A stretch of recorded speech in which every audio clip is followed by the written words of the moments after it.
I'm Raymond Douglas, and welcome to my man cave. Well, rather tool shed, or my special place of reflection. The Inside Out Perspective takes a look at life's challenges and its effects and asks one simple question: what race are you running?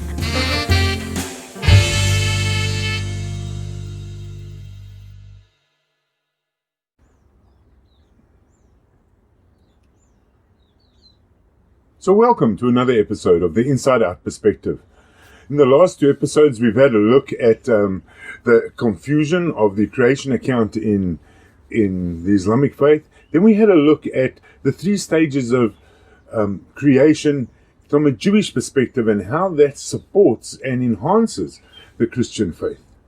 Today I want to have a look at how do those creation accounts affect the average man in the street who effectively has no standard of measure which he follows and just enjoys life and fulfills life in the manner which he believes is the correct way to live. And the truth behind that is that it doesn't matter which faith you belong to, or whether you're an atheist or just a non-believer from whatever background. Most people agree that there is a first cause for creation. And if we understand that there's a first cause of creation, in other words, some kind of being which created the world as we know it, and this complex body which we call a human body, and the complexities of just the inner workings of an eyeball, for example, that's absolutely amazing that detail and that design would have no implications for the future and eternity after this life. So how does that fit in to, let me call him Joe Blogg in the street, who has no foundation of faith?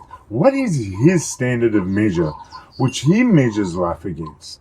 So the first standard I want to have a look at is the way Christians live out their life. And in truth, a good friend of mine put it quite bluntly when we were speaking about faith a couple of years ago. And it was a shocker to me. He says, I don't want to be a Christian because look how Christians act. And it's so true. And Brendan Manning puts it in a very, very good way. And this is what Brendan Manning says. The greatest single cause for atheism in the world today is Christians who acknowledge Jesus with their lips and walk out the door and deny him by his life and deny him by his lifestyle. And that's what an unbelieving world finds simply unbelievable. Wow. So from that statement of Brendan Manning, I can fully understand why Joe Blogg in the street looks at the Christian faith or the Islamic faith or the Judaism faith and they go, I don't want to be like that. No, I don't want to follow those rules and be a hypocrite, etc. But in truth, they deny themselves the absolute pleasure if we agree that there is the first cause of creation and that first cause of creation has got something better for us after this life we're living. So it's kind of a helpless complacency, hoping that something may happen or change our view along the line. Yeah, that comes as a shocker to some of us who claim to be Christians. But let's just check our hearts. Let's go to Matthew 7. Verse 15 to 20. There Jesus talks about the trees and the fruits.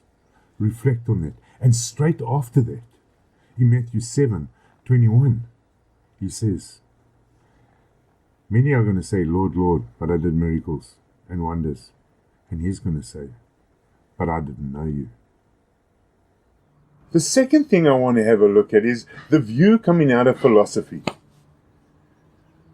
And man, we can get all tied and torn up in all sorts of debates when it comes to philosophy, and all sorts of many views. And at the end of the day, it's just a whole lot of men sitting in a room debating about nothing of real importance, making them just feel self-important in their theologies and views of different standards. And it's great. We have those debates.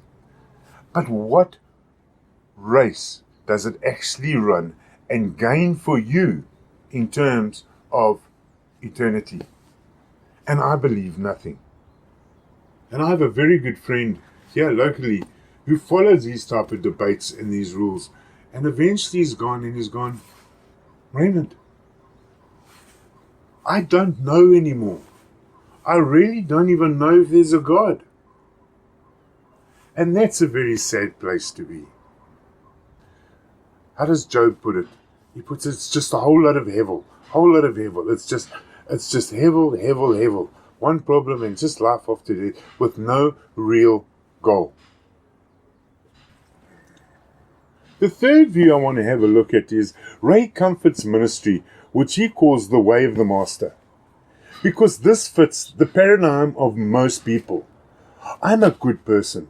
So surely the first cause of creation is going to recognize that and accept me into eternity. But it comes down to the question again, by which standards are you measuring? And let's have a look at Islam. Which standards do they measure? They've created the Sharia law as the basis to follow life, which is a man-made created system based on the life of Muhammad.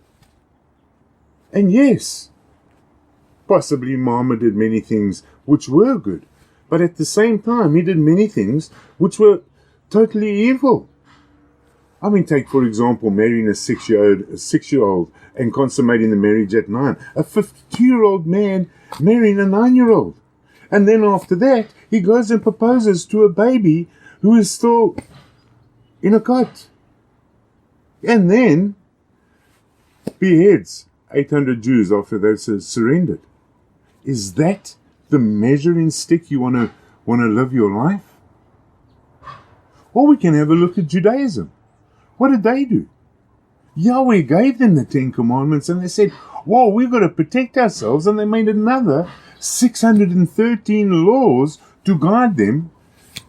And they became religious Pharisees, which Jesus called whitewash wipers, and rejected them. Because they followed a system of religion instead of a system of relationship with the first cause of creation. So what is the standard you want to measure yourself by? Ray Comfort takes it a step further. If we're going to have a look at the 10 Commandments, he just looks at 3 verses. Have you ever stolen? Have you ever lied? Have you ever lusted? We've all done 3 of those. And if we've broken 3 of the 10 Commandments, how can we be seen righteous in the first cause of creation? How can he accept you into eternity if you're living out only a 70% fulfillment of what he designed you to be? And that's my point. After following the evidence in my life, there is no doubt that the standard set by Jesus Christ is the only standard to follow. I mean, first of all, he said in Matthew, he's not come to demolish the law, he's come to fulfill it. So he fulfills those righteous practices of the 613 laws of Judaism. And then he later on says, the only way, I am the way, the truth, and the life. And no one gets to the Father except through me. Well, let me put that in another way. No one gets into eternity unless you are following a person like Jesus. And why should we follow a person like Jesus? Because according to the biblical narrative, he is God incarnate. It's God with us, Emmanuel. And according to the Islamic faith, he's the only person ever who never sinned. So shouldn't that be our standard of measure? And shouldn't that be the race we should be running towards?